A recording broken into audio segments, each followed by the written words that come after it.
فرماتے ہیں کہ میں نا مزدور لینے گیا، بغداد کے چوک میں مزدور بیٹھے ہوتے تھے، تو میری ان مزدوروں میں سے نا ایک نوجوان بچے پہ نظر پڑی۔ بڑا کمزور سا وجود تھا لیکن چہرے پر عبادت کا نشان تھا، ماتھا بتاتا تھا کہ نماز کا بڑا خیال رکھتا ہے۔ میں اس کے قریب گیا، چہرے بھی بڑا کچھ بتاتے ہیں نا، چہروں میں بھی بڑی رانائی ہوتی ہے۔ فرماتے ہیں میں قریب گیا، میں نے اس کو کہا بیٹے مزدوری کرو گے؟ تو کہنے لگا مزدوروں میں بیٹھا ہوں تو حضور مزدوری کے لیے ہی تو بیٹھا ہوں۔ تو میں نے کہا کہ چلو پھر۔ کہنے لگا نہیں میری کچھ شرطیں۔ میں نے کہا بتاؤ؟ کہنے لگا پہلی شرط یہ ہے کہ لوگ 4 دینار دیہاڑی لیتے ہیں، میں 3 دینار لوں گا۔ میں نے کہا یار بھائی تو بڑی بہترین ہے، باقی بھی اس طرح کی رکھ لے۔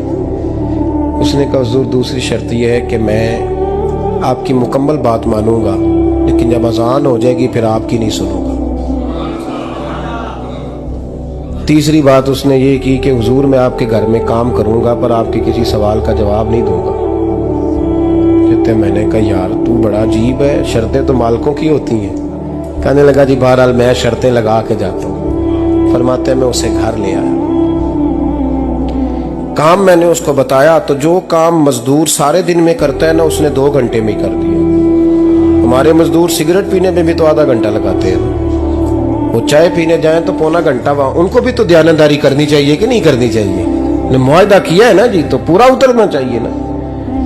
کہتے 2 گھنٹے میں۔ اب کام جب بندہ شروع کراتا ہے تو کام اور نکل آتا ہے۔ کہتے کام میں نے اس کو اور بتا دیا، وہ کرنے لگا۔ اس نے مٹی نکال کے رکھی تھی باہر رستے میں، تو اذان ہو گئی زور کی، اس نے وہیں کدال چھوڑی کئی اور چلنے لگا۔ تو میرا بیٹا کہنے لگا اس کو ذرا برابر کر دو۔ کہنے لگا چپ کر جا، تیرے باپ سے بات ہوئی تھی، جب اذان ہوتی ہے تو میں کسی اور کی نہیں سنتا، صرف اللہ رسول کی سنتا ہوں۔ کہتے ہیں مسجد چلا گیا، نماز پڑھ کے آیا تو دوپہر کا وقت تھا۔ میری بیوی کہنے لگی اس کو کھانا کھا لے۔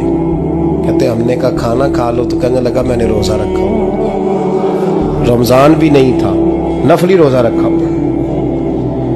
فرماتے ہیں شام ہوئی، میں نے 3 دینار دیے تو میں نے کہا تیرا نام کیا ہے؟ کہنے لگا میں نے آپ سے کہا تھا میں کسی سوال کا جواب نہیں دوں گا۔ کہتے وہ چلا گیا۔ اگلے دن میں پھر لینے گیا اسے، کام کچھ اور نکل آئے تو لوگوں نے بتایا وہ صرف ہفتے والے دن آتا ہے۔ میں نے کہا کیوں؟ کہنے لگے جی وہ کہتا ہے میرا ہفتے کا خرچہ 3 دینار ہے، جب 3 دینار کما لیتا ہوں تو باقی سارا ٹائم اللہ رسول کی ذکر میں گزار دیا کرتا ہوں۔ فرماتے ہیں جی اگلے ہفتے میں پھر لینے گیا، میں نے پورا ہفتہ انتظار کیا کہ کام اسی سے کرانا ہے۔ میں جب گیا تو میں نے کہا چلو، کہنے لگا میری شرطیں یاد ہے نا؟ اور میں نے کہا یاد ہے بھائی ساتھ چل۔ فرماتے ہیں کام کرایا، 2-3 ہفتے وہ آتا رہا۔ ایک ہفتے میں گیا تو لوگوں نے کہا حضور آج نہیں آیا، کیوں؟ کہنے لگے بیمار ہو گئے۔ کہاں گھر ہے؟ کہنے لگے بغداد کے قبرستان کے پیچھے جو کچی آبادی ہے اس میں رہتا ہے۔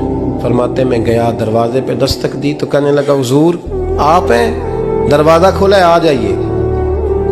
فرماتے ہیں میں اندر گیا تو میں نے کہا تمہیں کیسے پتا چلا میں آیا ہوں؟ کہنے لگا حضور اللہ والے ہو آپ نہیں آنا تھا، ورنہ امیر تو غریبوں کا پتہ لینے کوئی نہیں آتے۔ کہتے میں قریب گیا تو کہنے لگا میں آپ کا انتظار کر رہا تھا، تیز بخار ہے، تپ رہا۔ جیب سے کچھ پیسے نکالے، کہنے لگا یہ پیسے رکھ لیں۔ ایک انگوٹھی نکالی، کہنے لگا حضور آج رات کو میرا انتقال ہو جائے گا، ان پیسوں کا کفن خرید کے صبح جنازہ پڑھ کے مجھے دفن کر دینا، اور جب دفن کرو تو یہ انگوٹھی لے کے عصر کے بعد ہارون رشید کے پاس جانا، آپ اسے کہنا میں نے ملنا ہے پر وہ آپ کو ٹائم نہیں دے گا، آپ اس کو آواز دیجئے گا کہ تیری ایک امانت ہے میرے پاس، پھر وہ آپ سے ملے گا تو انگوٹھی دے دیں، پھر آپ میری طرف سے فارغ ہیں۔ حضرت فرمانے لگے تیرا نام؟ اور کہنے لگا حضور وقت تھوڑا ہے، آج رات میں نے جانا ہے، بڑی لمبی معافی مانگنی ہے رب کریم سے، اگر مناسب سمجھے تو مجھے اپنے رب سے تنہائی کر دیں۔ فرماتے ہیں میں آ گیا پر اس کی باتوں نے مجھے ساری رات سونے نہیں دیا۔ فرماتے ہیں صبح بڑی مشکل سے سورج نکلا، میں گیا دروازے پہ ہاتھ رکھا تو دروازہ کھلا ہوا تھا، اندر داخل ہوا تو خوشبوئیں میرا استقبال کر رہی تھی، جب چہرے سے کپڑا ہٹایا تو اس کا تو انتقال ہو چکا،